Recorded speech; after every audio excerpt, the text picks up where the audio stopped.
Hi friends, welcome to Priya Vicky creators. இன்றைக்கி ஒரு சிம்பிளான ஆரி ஒர்க் ப்ளவுஸ் தான் பார்க்க போகிறோம். அதுக்கு முன்னாடி நம்ம எப்படி ட்ரேஸ் எடுக்கிறோம் அப்படின்னு நிறைய பேர் கேட்டிருக்கீங்க. நீங்களே ட்ராப் பண்ணி போடுவீங்களா, இல்லை நெட்டில் ஏதாவது பார்த்து டிசைன்ஸ் எடுப்பீங்களா அப்படின்னு கேட்டிருக்காங்க. முக்கால்வாசி நம்ம நம்மளே தான் ட்ராப் பண்ணி வரைவோம். ஃபஸ்ட்டு நெக்கு வரைஞ்சிக்கிட்டாலும் சரி, ஸ்லீவ் வரைஞ்சிக்கிட்டாலும் சென்டர் பாயிண்ட் மார்க் பண்ணிக்கோங்க, ஃப்ரேமில் ஃபிக்ஸ் பண்ணிக்கிட்டு அதுக்கப்புறமேட்டு சின்ன ஷீட்டில் ரிவர்ஸ்லேயுமே ட்ரேஸ் எடுத்துக்கோங்க. 2 சைடும் ட்ரேஸ் எடுத்துகிட்டு சென்டர் பாயிண்ட்டாக வச்சு நம்ம ஒரு டிசைனை நம்ம ட்ராப் பண்ணிக்கணும். இப்போ ஸ்லீவுக்கு சென்டரில் நான் வச்சு இந்த சைடு ட்ராப் பண்ணி முடித்ததுக்கப்புறம் அந்த சைடு இப்போது அடியில் கார்பன் ஷீட்டையும் வச்சு அப்படியே ட்ரேஸ் எடுத்துருங்க. அப்புறம் அடுத்தது இதையே அப்படியே ரிவர்ஸில் வச்சு அடுத்த பேட்டர்னு கொஞ்சம் தள்ளி அடுத்த பேட்டர்ன் இந்த மாதிரி ரிவர்ஸில் அடுத்தது இப்படி அப்படியே மாற்றி மாற்றி நம்மளே டிசைன் கொடுத்துக்கலாம். அப்புறம் ஒன்றுக்கு ஒன்று கனெக்ட் இல்லாமல் இருக்கும்ல, அதை லைட்டாக நம்ம ஜாயின் பண்ணி விட்டோம் அப்படின்னா ஒரு கொடி டிசைன் மாதிரி நமக்கு கிடச்சிரும். முக்கால்வாசி நான் இப்படி தான் சேம் பேட்டர்ன் ஒன்றே ஒன்று வரைஞ்சி வச்சுப்பேன். அதே ரிப்பீட்டடாக நெக்கை சுற்றியும் ஸ்லீவை சுற்றி ஃப்ரண்ட்டில் எல்லாத்துக்கும் நம்ம ட்ரா பண்ணுறது இதுதான் ஈஸி. இல்லை இதிலே சார்கோ பவுட்ரு யூஸ் பண்ணியும் நம்ம ட்ரேஸ் பண்ணுவாங்க. அதை இன்னும் ட்ரை பண்ணுறதுக்கு ஒரு டைம் கொடுக்கணும். அது நமக்கு அந்த அளவுக்கு கூட டைம் வேஸ்ட் பண்ண விரும்பலை. நம்ம கார்பனில் வரைஞ்சோமா அது அப்படியே இருக்கும் அழகாக. இப்போ திரும்ப நான் எதுக்காக வரைகிறேன் அப்படின்னா, கேமராவுக்கு தெரியல, மற்றபடி ஸ்ட்ரைட்டாக நல்லா கிளியராக தான் இருந்துச்சு. ஆனால் கேமராவுக்கு பளிச்சுன்னு தெரியல. ஏன்னா பழைய கார்பன் நமக்கு நிறைய தடவை யூஸ் பண்ணியிருப்போம்ல, அதனால் லைட்டான கலரில் இருக்கவும் நான் உங்களுக்கு கிளியராக வீடியோக்காக நான் வரைஞ்சி காமிச்சேன். மற்றபடி அப்படியே டைரெக்டாக நம்ம ஒர்க் பண்ண வேண்டியதான். இப்போது அவுட்லைனில் செயின் லைன் 2 செயின் லைன் நம்ம போட்டுக்கணும். அதுக்கப்புறம் உள்ளுக்கு என்ன ஒர்க் பண்ணலாம் அப்படின்னு பார்த்துக்கலாம். இப்போ நான் சரியில் போடுறதையும் நீங்கள் கிளியராக பார்க்கணும் அப்படின்றதுனால நான் உங்களுக்கு ஸ்லோ மோஷனில் தான் கொடுத்துருக்கேன். இப்போ இந்த ஷார்ப்பில் ஒரு தடவை ஷார்ப்பாக போட்டுருவாங்க. அடுத்த லைன் நம்ம திரும்ப டபுள் லைன் போடும் போது மேலே எப்படி ஷார்ப்பாக்குறது. சில பேர் ஃபஸ்ட்டு லைன் அழகாக ஷார்ப்பாக கொண்டு வந்துடுவாங்க. அடுத்த லைன் கொண்டு போகும்போது அங்கே ஷார்ப் போயிடும், மொக்கையாயிடும். அதனால் பொறுமையாகவே நான் டபுள் லைன் எப்படி போட்டிருக்கோம் அப்படின்றத நான் உங்களுக்கு காட்டியிருக்கேன். பொறுமையாக வீடியோ பாருங்கள். சரி போடும் போது எப்போவுமே எந்த அளவுக்கு கண்டினியூஸாக போடுறோமோ அந்தளவுக்கு ஃபினிஷிங் நல்லாயிருக்கும். இப்போ நான் கீழேருந்து அந்த ஸ்டெம்லேருந்து வரேன். ஒரு லீஃபை முடிச்சுட்டு அடுத்த லீஃப்க்கு கொண்டு வந்துட்டோம். இப்போது கீழே வரைக்கும் நம்ம அந்த சரியை கொண்டு போயிடலாம். எந்த இடத்துல நம்மளால் திரும்ப கண்டினியூஸாக போக முடியலையோ அந்த இடத்துல மட்டும் நம்ம நாட் போட்டால் போதும். அது எப்படியெல்லாம் இப்போ இந்த இடத்துல நாட் போட்டால் தான் மேலே நம்ம ஒர்க் பண்ண முடியும். இப்போ நான் சென்டர்லேருந்து மேலே நடுவில் இருக்க லீஃபையும் முடிச்சுட்டு அதுக்கப்புறம் சைடில் இருக்கிறத டபுள் லைன் கொடுத்துக்கலாம். இப்போ சென்டர்லேருந்து வரோம், அப்படியே லீஃபை கண்டினியூ பண்ணுறோம். இப்போது நம்ம 14 நம்பர் நீடில் டூலிப் பிராண்ட் தான் யூஸ் பண்ணியிருக்கோம். நல்லா இந்த இடத்துல போயிட்டு ஒரு லாக் ஸ்டிச் கொடுக்குறோம். அப்படியே லீஃபை குட்டி குட்டியாக 13 நம்பர் நீடிலும் யூஸ் பண்ணலாம். இன்னுமே செயினோட சைஸ் பார்த்திங்கன்னா நல்லா முட்டையாக தெரிகிற மாதிரி இருக்கும். இப்போ நான் இந்த இடத்துல ஒரு லாக் ஸ்டிச் போட்டு இழுத்துக்கிறேன். அந்த இடத்துல நாட் போடக்கூடாது, லாக் ஸ்டிச் போட்டு இழுத்துட்டு திரும்ப ஒட்டி அந்த ஸ்டிச்சோட ஒட்டினாப்பில் போடணும். அப்போ தான் கேப் இல்லாமல் வரும். இப்போ இந்த இடம் வரைக்கும் வந்தாச்சு. இப்போ மேலே ஒரு 2 செயின் போட்டு நம்ம ஒரு பெரிய செயின் போட்டு லாக் செயின் போடணும். இப்போ திரும்ப நான் போட்டு காட்டுறேன் பாருங்கள். இப்போது இது நான் கனெக்ட் பண்ணுன்றதுக்காக எக்ஸ்ட்ரா இன்னும் ஒரு 2 ஸ்டிச் கூட போட்டிருக்கேன். அடுத்த லீஃப் போடும் போது இன்னும் உங்களுக்கு புரியும். இது அந்த கொடியாக நமக்கு வரணும் அப்படின்னா அது கனெக்ட் பண்ணால் தான் அந்த கொடி வரும்ன்றதுனால இதை அப்படியே ஷார்ப்பாக்கிட்டேன் ஸ்டிச்சோட. இப்போது இங்கேயும் ஒரு லாக் ஸ்டிச் போட்டு பேக் சைட் கொண்டு இப்படியே ஒர்க் பண்ணிக்கலாம். அப்போ தான் நமக்கு அசிங்கமாக தெரியாது. முடிஞ்ச அளவுக்கு நம்ம எப்படி கனெக்டாக போகணுமோ அப்படி நம்ம கொண்டு போயிடணும். லாக்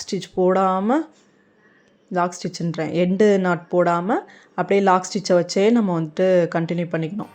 இப்போ இந்த லீஃபை முடிச்சுட்டு அப்படியே கண்டினியூஸாக அடுத்த லீஃப்க்கு வந்துட்டோம். நெருக்கமாக நம்ம போடணும். எந்த அளவுக்கு நெருக்கமாக போடுறோமோ அந்த அளவுக்கு ஃபினிஷிங் நல்லாயிருக்கும். 2 ஸ்டிச்சு போட்டுட்டு மேலே போயிட்டு லாக் ஸ்டிச்சு கீழே. இப்போ இந்த இடத்துல தான் நம்ம நாட் போட போகிறோம். இப்போ நம்ம எத்தனை தடவை நாட் போட்டிருக்கோம், நம்ம அந்த ஸ்டெம்மில் ஒரு தடவை கொடுத்துருக்கோம், இப்போது நடுவில் ஒரு தடவை லாக் ஸ்டிச் போட்டிருக்கோம், அவ்வளோதான். இந்த டிசைனுக்கு 2 தடவை தான் நம்ம லாக் ஸ்டிச் கொடுத்துருக்கோம். அதே மாதிரி தான் அடுத்த லேயரும் அதே மாதிரியே ஃபுல்லாக போட்டுக்கலாம். எதுக்காக நான் ஸ்பீடாக காட்டுறேன் அப்படின்னா, இப்போ அதை நம்ம எப்படி போட்டோமோ அதே மாதிரி தான் இதுவும் பண்ணுறோம். உங்களுக்கு கண்டினியூஸாக நம்ம பார்க்கும் போது தான் திரும்ப திரும்ப நமக்கு வந்துட்டு ஐடியாஸ் வரும். இப்போ என்ன பண்ணியிருக்கேன்னா, நடுவில் ஒரு நாட் போட்டுட்டு அகைன் வந்து 2 லீஃபையும் கனெக்ட் பண்ணுற மாதிரி ஒரு ஸ்டிச்சு, அவ்வளோதான். இப்போது அவுட்லைன் கொடுத்தாச்சு. அப்புறம் கொம்பு கொம்பாக டிசைன் கொடுத்துருக்கோமா, அதுக்கு அழகாக 2 பீடாக போடுங்க. ஏ ஸ்டார் தான் நம்ம யூஸ் பண்ணியிருக்கோம். 2 அதுவும் நல்லா வளைஞ்சு போடுற இடத்துலலாம் ஒன்றா தான் நீங்கள் போடணும். அப்போ தான் வந்து இந்த ஃப்ரேமை விட்டு நம்ம கழட்டும் போது பீடு அந்த ஷேப் வந்து மாறாது. எப்போவுமே அதை மட்டும் பார்த்துக்கோங்க. ஒன்றா கூட நம்ம வந்து வளைவுலலாம் போடலாம். ஸ்டார்டிங்லலாம் போடுறீங்கன்னா கண்டிப்பாக வந்துட்டு அதை நோட் பண்ணிக்கோங்க. ஏன்னா ஃப்ரேமில் இருக்கும்போது நமக்கு தெரியாது, அது வந்து நமக்கு டைட்டாக இருக்க மாதிரியே தான் இருக்கும். ஃப்ரேமை விட்டு கழட்டினோன்னா ஒரு மாதிரி அந்த ஷேப் வந்து மெஜ்ஜான மாதிரி ஆகிடும். அதனால் ஒன்றா அங்கே பார்த்திங்கன்னா இந்த இடத்துலலாம் ஒன்றா தான் நான் போடுறேன், அதே மாதிரியே போடுங்க. அது வந்துட்டு அழகாக நமக்கு வந்து அந்த ஷேப் வந்துட்டு அப்படியே இருக்கும். ஃபுல்லாக வந்து டபுள் லைனில் வந்து சுகர் பீட் கொடுத்துட்றோம். இதுலேயும் வந்துட்டு லாஸ்ட்டாக வந்து சரி கொடுத்துக்கலாம். இப்போ லீஃப்க்கு சென்டரில் லீஃப் ஸ்டிச்சே போடலாம். அதுக்கு என்ன யூஸ் பண்ணுறோன்னா, நம்ம கர்தானா டியூப்ஸ் தான் யூஸ் பண்ணுறோம். இதுவும் கோல்டு ஃபினிஷிங்கில் இருக்கும், கிளாஸ் ஃபினிஷிங்கில் இருக்காது. இது பார்க்குறதுக்கு நல்லாவே லுக்காக இருக்கும். இப்போது ஒரு 3 பீடு வந்து மேலேருந்து டாப்லேருந்து சென்டராக ஒரு லைனை போட்டுருங்க. மேலே அப்போது திரும்ப வந்து ஒரு லாக் ஸ்டிச்சு, திரும்ப கீழே ஒரு லாக் ஸ்டிச் கொடுத்து மேலே போயிட்டு ஒரு லாக் ஸ்டிச்சு, அங்கேருந்து தான் நம்ம திரும்ப லோட் பண்ணுறோம். லீஃப் ஸ்டிச் வந்து நிறைய வீடியோஸ்லாம் நம்ம காமிச்சிருக்கோம், உங்களுக்கு புரியும்னு நினைக்கிறேன். ஒரு சைடு முடிச்சுட்டு தான் அடுத்த சைடு நம்ம வந்துட்டு ஒர்க் பண்ணணும். இப்போது அழகாக இது வரைக்கும் முடிச்சுட்டு இந்த சைடுக்கு ஏற்ற மாதிரி அட்ஜஸ்ட் பண்ணி நம்ம லீஃப் ஸ்டிச்சு அடுத்தது போடணும். இப்போ நாட் போட்டுட்டேன். இந்த சைடு இப்போது இங்கே இப்போ ஒரு 3 அது சரியை தாண்டி நமக்கு போயிடக்கூடாது, அது மட்டும் பார்த்துக்கோங்க. அதுக்குள்ளே நமக்கு ஒர்க் பண்ணாலே நீட்டாக இருக்கும் பார்க்குறதுக்கு. சரியை ஒட்டியோ இல்லை சரிக்கு வெளியோ போகிற மாதிரி ஒர்க் பண்ணிட்டிங்கன்னா நம்ம முன்னாடி சரி போட்டு வேஸ்ட்டு. அதுக்கு என்ன பண்ணியிருக்கலாம், முன்னாடியே இந்த மாதிரி லீஃப் ஸ்டிச் போட்டுட்டு சரி கொடுத்துடணும் அப்படின்னா உங்களுக்கு வந்துட்டு பிரச்சனை இருக்காது. அந்த மாதிரி ஃபினிஷிங் நமக்கு முன்ன பின்ன தான் வரும் அப்படின்னா நீங்கள் வந்து சரி கொடுக்கறதுக்கு முன்னாடி நீங்கள் ஒர்க் பண்ணிவிட்டு சரி கொடுக்கலாம். இப்போ இது வந்து அப்படியே கிராஸாக, இது வந்து அதோட கம்பேர் பண்ணும்போது இந்த ஸ்பேஸ் வந்து ரொம்ப கம்மியாக இருக்கனால டாப்லேருந்து அப்படியே கிராஸாக வந்துட்டு ஃபில்லிங்ஸ் கொடுத்துக்குறோம். டியூப்லேயே வந்துட்டு 4 பீடாக வச்சு அப்படியே ஃபில்லிங்ஸ் கொடுத்துக்குறோம். இப்போ திரும்ப கரெக்டாக அந்த ஸ்பேஸ்க்குள்ளே நம்ம போடுற மாதிரி பார்த்துக்கணும். இப்போ இந்த இடத்துல என்ன பண்ணுறேன்னா ஒரு 2 பீடு மட்டும் போட்டுட்டு அதுக்கப்புறம் அகைன் ஒரு பீடு கொடுக்கலாம். 2 பீடு வருது இந்த இடத்துல, 2 பீடு கொடுத்துக்கலாம்.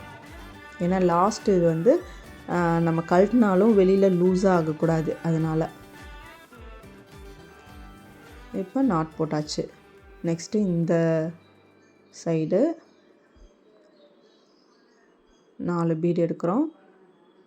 அந்த சைடு பார்த்த மாதிரி அது வந்து ரைட்லேருந்து லெஃப்ட் வரும், இது லெஃப்ட்லேருந்து ரைட் போகிறோம், அவ்வளோதான். இந்த மாதிரி பார்த்தா தான் பார்க்குறதுக்கு நீட்டாக இருக்கும் ஒர்க்கு. எப்போவுமே வந்துட்டு மிஷின் த்ரெட்டு தான் பெஸ்ட்டு. மிஷின் த்ரெட் யூஸ் பண்ணும் போது நமக்கு என்ன கலர் யூஸ் பண்ணுறோமோ, என்ன கலர் கிளாத் யூஸ் பண்ணுறோமோ அதே கிளாத்தில் வந்து நம்ம த்ரெட் எடுத்துக்கோங்க. அதுதான் வந்து அசிங்கமாக நமக்கு தெரியாது. நமக்கு வந்துட்டு த்ரெட்டில் போடும் போது ஃபினிஷிங்கும் நல்லாயிருக்கும், அந்த ஒர்க்கு வந்துட்டு அந்த ஃப்ரேமை விட்டு கழட்டும் போது மாறவே மாறாது. ஆனால் வந்து நம்ம வந்து நைலான் த்ரெட்லாம் யூஸ் பண்ணிங்க அப்படின்னா நமக்கு அந்த ஃப்ரேமை விட்டு கழட்டினோடனே நம்ம போட்ட டிசைன் ஒன்றா இருக்கும், அந்த ஷேப் மாறினது என்ன தான் வந்து ஒன்று ஒன்றா நீங்கள் டிசைன் பீட்ஸ் வச்சு டிசைன் பண்ணியிருந்தாலும் சரி, அந்த ஷேப்புக்கு நம்ம ஒர்க் பண்ணியிருந்தாலும் அது கொஞ்சம் ஷேப் மாற தான் செய்யுது. நான் நல்லா பார்த்துட்டேன். த்ரெட் வந்து அந்த மாதிரி கிடையாது, நம்ம எப்படி டிசைன் பண்ணோமோ அப்படியே நிற்கும். நமக்கு ஃபுல்லாக வந்து லாஸ்ட்டு வரைக்கும் போட்டு லாக் பண்ணிடுங்க. அவ்வளோதான். இப்போது அதே மாதிரியே ஃபுல்லாக வந்து கர்தானா டியூப்ஸ் போட்டு நம்ம வந்து ஒர்க் பண்ணிக்கலாம். திரும்ப வந்துட்டு லீவ் ஸ்டிச் வந்து எப்படி போட்டிருக்கோம் அப்படின்றதுக்காக தான் நான் திரும்பவே போட்டிருக்கேன். மேலே லாக் பண்ணுறோம். அந்த பார்டர் லைன்லேருந்து தான் எப்போவுமே நம்ம டியூபை வந்து லோட் பண்ணணும். ஒரு லாக் ஸ்டிச் போடுறோம், கீழே சென்டராக வந்து ஒரு லாக் ஸ்டிச்சு, திரும்ப மேலே போயிட்டு ஒரு குட்டியாக ஒரு செயின் போட்டு அதுலேருந்து தான் லோட் பண்ணி சென்டர் லைன், திரும்ப ஒரு குட்டி லாக் கொடுத்துட்டு தான் அந்த சைடு கொண்டு போகணும், இல்லாட்டி ஸ்டிஃபாக நிற்காது. இப்போது எத்தனை பீடு வச்சோம்னா அங்கே கரெக்டாக இருக்கும்னு பார்த்துக்கோங்க. பார்த்துட்டு குறைச்சிக்கலாம். நம்ம எத்தனை டியூப் வந்து போடணும், இல்லை இதோட போதுமானா அதோட நமக்கு ஒரு பீடு 2 பீடுன்னு குறைக்கிற மாதிரி இருந்துச்சுன்னா குறைச்சிட்டே போட்டுக்கலாம். சென்டர் வரைக்கும் அப்படியே போட்டாச்சு. அடுத்தது இங்கிட்ட வந்துட்டு மேலேருந்து ஸ்டார்ட் பண்ணுறோம். எப்போவுமே லீவ் ஸ்டிச் வந்து ஒரு பாதி போட்டுட்டு அடுத்த பாதி.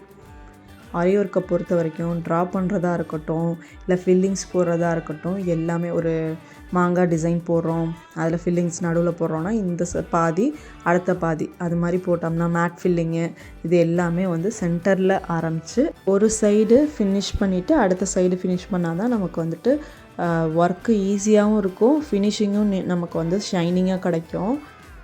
இப்போது நம்ம ஃபுல்லாக முடிச்சாச்சு. லைட்டாக இருக்க கேப்பெல்லாம் என்ன பண்ணிட்டோன்னா நமக்கு ஒயிட் ஸ்டோன் ஒட்டிட்டு ஒரு சிங்கிள் லைன் மட்டும் ஜரியில் நம்ம போட்டுடுறோம். ஜரியில் போட்டுட்டு அதுவுமே அந்த கொடியோட கனெக்ட் ஆகி நம்ம வரணும்னு நம்ம நினச்சி என்ன பண்ணியிருக்கோம் அப்படின்னா இப்போ ஃபுல்லாக வந்துட்டு அவுட்லைன் கொடுத்துட்டோம். அடுத்தது என்ன பண்ணுறோன்றதை பார்க்கலாம். இப்போது இந்த கொடியிலேருந்து கனெக்ட் பண்ணி நம்ம செயினை கொடுக்குறோம். அந்த ரவுண்ட் ஸ்டோனுக்கு சென்டர் வரைக்கும் போட்டு நாட்டை போட்டுக்கலாம். நாட் போட்டுட்டு நாட் போட்டுருவோம். நாட் போட்டு அந்த சைட் பாதியிலேருந்து அப்படியே அங்கிட்டு கொஞ்சம் அப்படியே ஒரு கர்வ் மாதிரி மேலே அப்படியே கொண்டு போயிடணும். கொண்டு போயிட்டு டிப்பில் ஒரு பீடோ இல்லை டியூபோ எது வேணாலும் நம்ம வந்து வச்சுக்கலாம். ஜமிக்கி இந்த மாதிரி எது வேணாலும் நம்ம வந்து வச்சுக்கலாம். இப்போ வந்து நான் வந்து ஒரு சுகர் பீடு மட்டும் வச்சு லாக் பண்ணி அப்படியே சிங்கிள் பீடை மாட்டி விடுவோம்ல அந்த மாதிரியும் போட்டு விடலாம், இல்லை வந்துட்டு எண்டு நாட்டும் முடிச்சு விட்டுடலாம். இப்போது அடுத்த சைடு பார்த்திங்கன்னா ஒரு கொடியில் வந்துட்டு அப்படியே முறுக்கு டிசைன் மாதிரி வரும்ல, அது மாதிரி கொடுத்தோம் அப்படின்னா நல்லாயிருக்குமே அப்படின்னு சொல்லிட்டு அப்படியே சுழிச்சு விட்றோம். ஒரு 2 சுழி மட்டும் சுழிச்சு விட்டோன்னா நல்லாயிருக்கும் அப்படின்னு சொல்லிட்டு இந்த மாதிரி ஒரு டிசைன் கொடுக்குறேன். எல்லாமே வந்துட்டு நம்ம ஆல்ரெடி போட்டிருக்க டிசைன்லேருந்து கனெக்ட் ஆகி வர மாதிரி நம்ம பார்த்துக்கணும். எல்லாம் வந்துட்டு போட்டுட்டு இதுலேயுமே வந்துட்டு டிப்பில் வந்து ஒரு டியூபோ பீடோ எது வேணாலும் நம்ம வச்சுக்கலாம். அவ்வளோதான். ஒரு போட்டு லாக் பண்ணி விட்டுருங்க. அப்படியே வந்து சிங்கிள் பீடை வந்து மாட்டி விடுவோம்ல அது மாதிரி மாட்டி விட்டாச்சு. அப்படியே ஃபுல்லாக முடிச்சுட்டு நெக்ஸ்ட்டு சென்டர் பாயிண்டில் என்ன பண்ணியிருக்கேன்னா கர்வ் மாதிரி கொடுத்துருந்தேன் நான் நெக்கில், அதில் ஒரு 2 பீட் லைன் வந்து மேலே லோடிங்ஸ் மாதிரி கொடுத்தேன். அது வந்து பார்த்திங்கன்னா பார்க்குறதுக்கு ஒரு டசில் மாதிரி ரெடி ஆகிடுச்சு, ஒரு நாட் மாதிரி ரெடி ஆகிடுச்சு. அப்புறம் கீழே ஒரு ஸ்டோன் மட்டும் ஒட்டி அதில் வந்து ஜரி போட்டாச்சு. மேலே கிளிப் ஸ்டோன் ஒன்று ஒட்டிட்டேன். அவுட்லைன் வந்து ஜரி கொடுத்தாச்சு. அவ்வளோதான். முக்கால்வாசி நம்ம வந்து முடிச்சிட்டோம். அங்கங்கே வந்துட்டு கொடி டிசைனை கனெக்ட் பண்ணுறதுக்காக நம்ம சிங்கிள் லைன் கொடுத்து போட்டால் போதும். இந்த இடத்துல நான் ஒரு கோல்டன் டியூபும் சுகர் பீடும் கொடுத்து கம்ப்ளீட் பண்ணியிருக்கேன். இங்கே ஆரி நாட் போட்டாச்சு. ஆரி நாட் போடலனாலுமே நம்ம அப்படியே பீடோடையே வந்துட்டு மாட்டி விட்டோம்னாலும் நல்லாயிருக்கும். கடைசியாக வந்துட்டு ஆரி நாட் போட்டால் கூட ஓகே தான், அந்த கொடி ஃபுல்லாக முடிச்சுட்டு. இப்போ அதிகமான ஸ்பேஸ் இல்லாமல் எல்லாத்துலேயும் வந்துட்டு சின்ன சின்னதாக இந்த மாதிரி கொடி டிசைன் வர மாதிரி பண்ணி விட்டுறலாம். ஃபுல்லாக வந்து இப்போ இந்த இடத்துல 2 சுகர் பீடு வச்சு ஃபினிஷ் பண்ணியிருக்கேன். இது எல்லாமே நம்மளோட ஓன் ஐடியாஸ் தான். ஏதோ அந்த கொடி வந்துட்டு இன்னும் கொஞ்சம் கிராண்டாக தெரியணுன்ற மாதிரி நான் ஃபீல் பண்ணனால அங்கங்கே ஸ்டோனை ஒட்டினேன். அதை ஒட்டின மாதிரி கொடியை கொண்டு போயிட்டு ஃபினிஷ் பண்ணி விட்டுட்டேன்.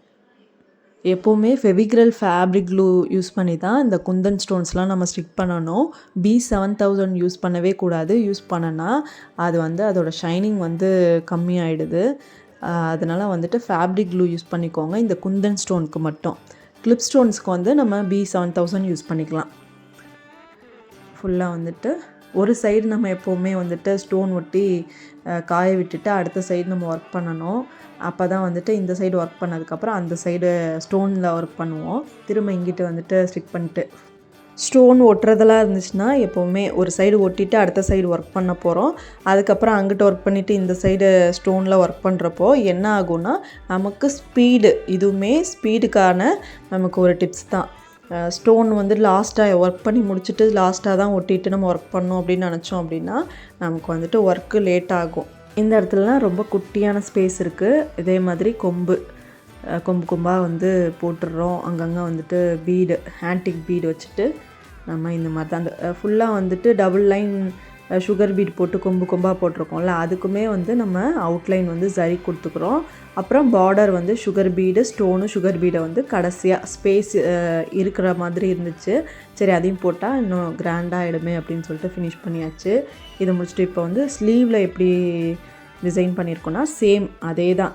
கண்டிப்பாக நம்ம வீடியோ உங்களுக்கு பிடிச்சிருக்கு, கண்டென்ட் பிடிச்சிருக்கு அப்படின்னா லைக் பண்ணிடுங்க, கமெண்ட் பண்ணுங்கள். ஓகே, தேங்க்யூ, பாய்.